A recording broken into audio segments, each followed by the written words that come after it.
देखिए, प्रजातंत्र है ये, सबको अपनी बात कहने का अधिकार है।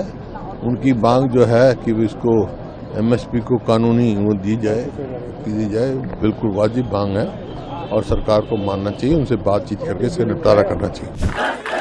जब तक छात्रों को, युवाओं को न्याय नहीं मिल जाता, कांग्रेस पार्टी, हमारे नेता, हम लोग यहाँ से नहीं हिलने वाले। दिन हो या रात, नरेंद्र मोदी को बाहर आना पड़ेगा। पूरी कांग्रेस पार्टी जो जहाँ है यहाँ आए और धरने पर बैठ जाए। नहीं हिलेंगे जब तक न्याय नहीं मिलेगा। We want justice. अपने बिल से बाहर निकले तो इनको समझ में और सुने आएगी। ये मांग हम आज नहीं, कोई नई बात नहीं है, कई महीनों से हम कह रहे, जैसे नीट एग्जाम लीक हुआ जब से हम कह रहे हैं इंसाफ दीजिए। नहीं, हम वंदे मातरम के बारे में बात करेंगे। अरे तुम वंदे मातरम आप समझ रहे हो, हमारा पैदाइशी से हम वंदे मातरम जानते हैं। हमारा लोरी थी जब हम बच्चे थे। तो ये क्या, ये नया दिखाना चाह रहे, दिखावा कि हम कितने बड़े देशभक्त हैं। और वंदे मातरम ठीक नहीं गाओगे तो 3 साल तेरे को जेल में डालेंगे। ये अहंकार, ये नालायकपन, तुम क्या करोगे? तेरे पास इतना ताकत नहीं है कि हमारी आवाज को बंद रखे। हमारी आवाज बुलंद रहेगी मरते दम तक। देखो, ये सरकार पार्लियामेंट हमेशा कभी भी नहीं चलाना चाहती है। हम लोग कह रहे हैं कि भाई वो स्टूडेंट्स हैं, हजारों स्टूडेंट सड़कों पे घूम रहे हैं, बैठे हैं, उनके इशू की बात कर लो, एजुकेशन की, नीट की, पेपर लीकेज की, उस पर कोई जवाब नहीं है। चंदा चोरी हुआ है उस पर बात कर लो, उसका नहीं है। वो तो खुद ही नहीं चाहते, इसलिए नहीं चर्चा। कोई माने या ना माने, इन विषयों को राहुल गांधी जी बहुत पहले से उठा रहे हैं। पूरी शिक्षा व्यवस्था पर उन्होंने सवाल खड़ा किया। जिस दिन से पेपर लीक हुई वो व्यक्ति सड़कों पर उतरा, उस विषय के साथ कांग्रेस खड़ी रही।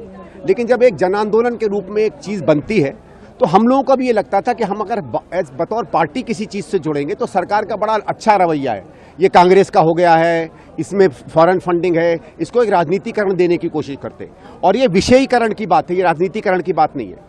लेकिन कल जिस तरीके की बर्बरता हुई, जिस तरीके का संविधान रौंदा गया, कानून रौंदे गए, तो अब एक विपक्ष के रूप में, एक राजनीतिक पार्टी के रूप में हम अलग नहीं खड़े हो सकते। हमें देश के उस हर युवा के साथ खड़ा होना है जिसके आकांक्षाओं को, जिसकी अपेक्षाओं को कल सरकार ने बर्बरता से रौंदा है। तो आप लोग क्या चाहते हैं? देखो, सीधी बात है, पहले तो इस व्यवस्था पर सवाल खड़े हो, इसकी रिव्यू की जाए, पूरी की पूरी नीट व्यवस्था पर रिव्यू की जाए। जिस तरीके से इलेक्ट्रॉनिक इम्तहान जो है कुछ लोगों के हाथ कर दिए गए, उस प्रक्रिया को दोबारा से देखा जाए। जो लोग इसमें जिम्मेदार हैं उन पर जिम्मेदारी फिक्स की जाए। बहुत सवाल है, 2-4 नहीं है। लेकिन हम लोग जिस तरीके से राहुल जी बात कर रहे हैं, पूरा व्यवसायीकरण जो शिक्षा का हुआ है, जब तक उस मुद्दे को नहीं उठाएंगे, थोड़ा दुर्भाग्य से जो हमारे युवा वर्ग है उन्होंने उस मुद्दे को नहीं उठाया, लेकिन समय आएगा वो करेंगे। वो जब तक नहीं होगा तब तक इस देश की शिक्षा व्यवस्था वापस उस पटरी पर नहीं पहुंचेगी जो आज से 10-15 साल पहले थी। मुझे नहीं मालूम है, हमारे सांसद जितने भी हैं, 100 से ऊपर हमारे सांसद हैं लोकसभा में, लोगों ने चुनकर भेजा है। सदन में आवाज नहीं हुई तो सड़क पे आ गए हैं। प्रधानमंत्री जी के घर के बाहर जितेंद्र सिंह जी को भेजा गया, क्या बात हुई क्या नहीं, मुझे उसकी जानकारी नहीं है। हम कांग्रेस के समर्थक, सपोर्टर, छात्रों के हकों के लिए, अधिकारों के लिए हम उनके समर्थन में आज यहाँ पर आकर बैठे हुए हैं, एक भारत के नागरिक के तौर पर। We had come, leader of opposition Rahul Gandhi ji and leader of opposition Rahul Karge Sahab, both of them are with 100 MPs has come to show that in Parliament we are not allowed to speak. Therefore, we wanted to speak to Mr. Modi. Mr. Modi's residence is for 7 RCR. Look, Mark. Therefore, we had come here to tell to him that the education minister must resign. He should dismiss the education minister. There should be action against the Delhi police, who is the home minister is responsible for it. Mr. Modi is responsible for it. He can't run away from that responsibility. Therefore, we had come and we are not been allowed inside to meet the Prime Minister, and Prime Minister is afraid to meet us also. Therefore, only they are detaining all of the MPs here.